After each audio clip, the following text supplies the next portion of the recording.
क्या बात है सर, आज पहले दिन इतना लेट हो गए। एक्चुअली मैं क्राइम सीन से होता हुआ आ रहा हूँ। वहाँ पर एक नहीं 2 कत्ल हुए। एक कत्ल लड़की का। लेकिन सर 15 पर तो एक ही कत्ल की इत्तला थी। बिल्कुल ऐसी बात।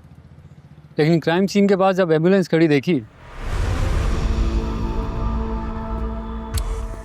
तो मालूमात करने पर पता चला कि करीबी घर में एक लड़की का कत्ल भी हुआ है। मैंने कहा लगे हाथ इसके बारे में भी जान लेता हूँ। तो क्या इन दोनों कत्लों का आपस में कोई ताल्लुक है? हालात और वाक़यात यही बता रहे हैं, लेकिन मुलजिम इस बात से इनकारी है। इतनी जल्दी मुलजिम भी पकड़ लिया आपने? पकड़ा नहीं, उसने खुद सरेंडर किया। वो कह रहा था कि मैंने अपनी बेटी का कत्ल खुद किया। लेकिन क्यों?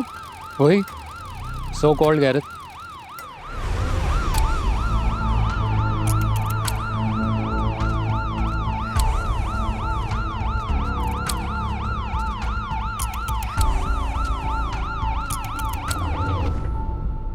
आपकी उम्र का ख्याल कर रहा हूँ बुजुर्गों, वरना कान के नीचे ऐसा रैप्टा दूं ना।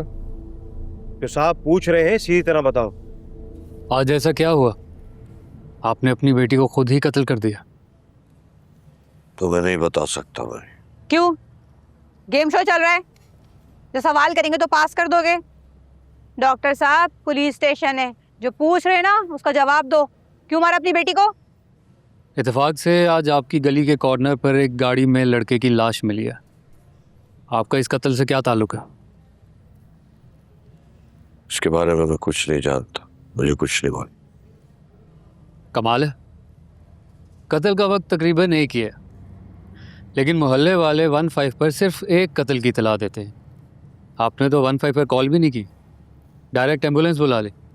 डेड बॉडी हॉस्पिटल लेकर जा रहे थे, हमें बताए बगैर छुपा रहे थे। मैं अस्पताल पहुंचा के बॉडी को खुद पुलिस स्टेशन आकर बताता। आपने बताया नहीं। ऐसा क्या हुआ कि आपने अपनी बेटी को कत्ल कर दिया? वो मेरी इज्जत से खेल रही थी और मैं ये बर्दाश्त नहीं कर सका। तो इसका क्या मतलब है कि आप अपनी बेटी और उसके दोस्त दोनों को कत्ल कर देंगे? मैंने उसके दोस्त को कत्ल नहीं किया। चलें, आपने ये तो माना कि कत्ल होने वाला लड़का आपकी बेटी का दोस्त था। सर, मुलजिम सरकारी अस्पताल में एक डॉक्टर है। पिछले 15 साल से उसी इलाके में रिहाइश पसीर है। आज जब उसने अपनी बेटी को उसके दोस्त के साथ देखा तो गुस्से में आकर दोनों को कत्ल कर दिया। लेकिन आप तो कह रहे थे एक लाश घर में थी और एक गाड़ी में। बिल्कुल ऐसे। कुछ समझ नहीं आ रहा। अगर दोनों को एक साथ देखा तो क्या लड़का उस डॉक्टर के घर पे था और उसका पीछा करके उसको गोली मारी?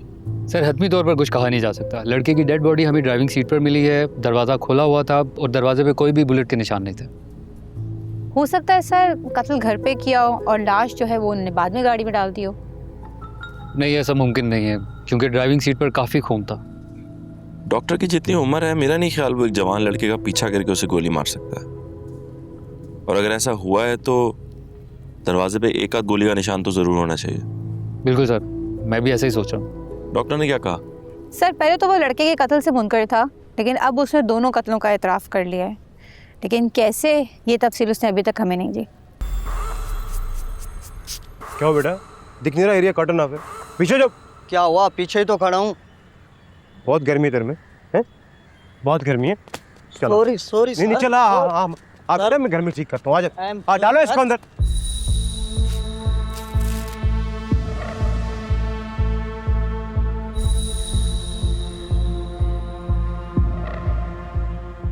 ये देखा तुमने? क्या सर? इस सीट पे भी खून के धब्बे हैं। इसका मतलब कि लड़की को भी गाड़ी में कत्ल किया गया है। लेकिन लड़की की लाश तो घर के अंदर से मिली है।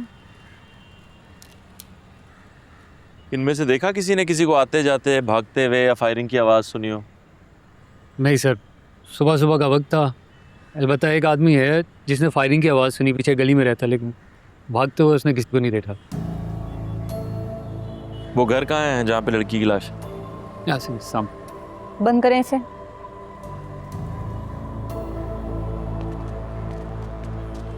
यार, क्राइम सीन से अंदाजा हो रहा है कि मुल्जिम घात लगा के बैठा हुआ था।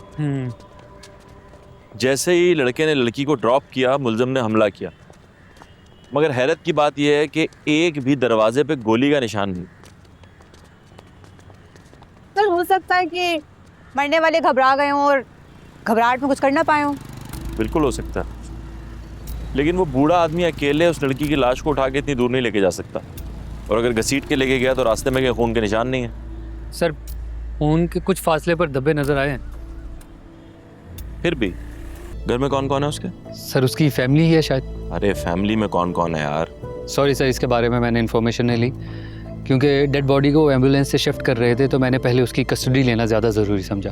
डॉक्टर एम्बुलेंस के पास ही था, तो मैंने जब डेड बॉडी पर बुलेट्स के निशान देखे, डॉक्टर से पूछने से पहले ही उसने इतराफ़ कर लिया। फिर बॉडी को पोस्टमार्टम के लिए भिजवा कर डॉक्टर को लेकर मैं पुलिस स्टेशन आ गया। आई थिंक हमें क्राइम सीन का एक तफसीली मुआयना और करना चाहिए। फॉरेंसिक टीम को वहाँ डायरेक्टली भेजें और आप लोग भी जाने की तैयारी करें। क्या तरीका है? हम इधर कब से वेट कर रहे हैं और आप सीधा अंदर जा रहे हैं। यार असल में बात यह है कि मैं पुलिस वाला हूँ। आप पुलिस वाले हैं तो मतलब क्या डायरेक्ट अंदर चले जाएंगे? मैंने अपॉइंटमेंट ली है मेरे भाई। सबूत क्या है कि आपने अपॉइंटमेंट ली है? सीन ये है कि डबल मर्डर का केस चल रहा है, उसके बीच में से अपनी बीवी को हॉस्पिटल लाना पड़ गया यार, समझो बात को। तो अपनी बीवी को अकेले भेज देते हैं, आपको आने की क्या ज़रूरत थी? अरे यही तो मैं चाहता था, लेकिन अम्मी ज़बरदस्ती कर रही थी कि साथ जाओ। तुम तो समझते हो अब माँ की बात को टाल के जहन्नुम थोड़ी जाएंगे। एक मिनट। हेलो, मर्डर वेपन मिल गए? Very good. सर 2 वेपन है। मुझे पहले ही शक था। एहतियात से रखना, फिंगरप्रिंट्स नहीं जाने चाहिए। Okay sir.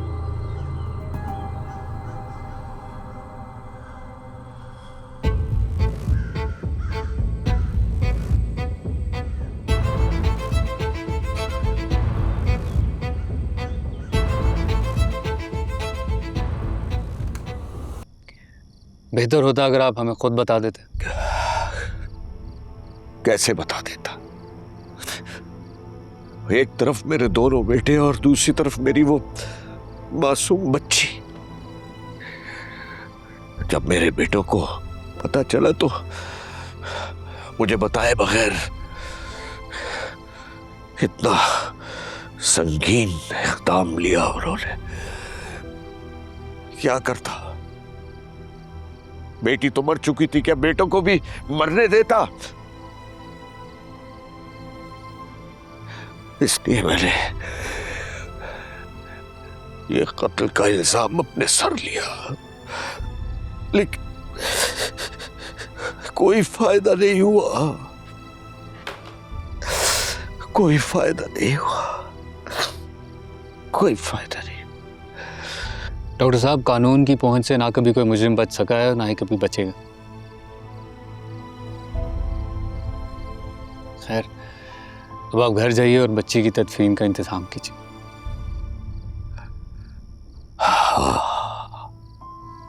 अपने हाथों से दफनाऊंगा अपनी औलाद को।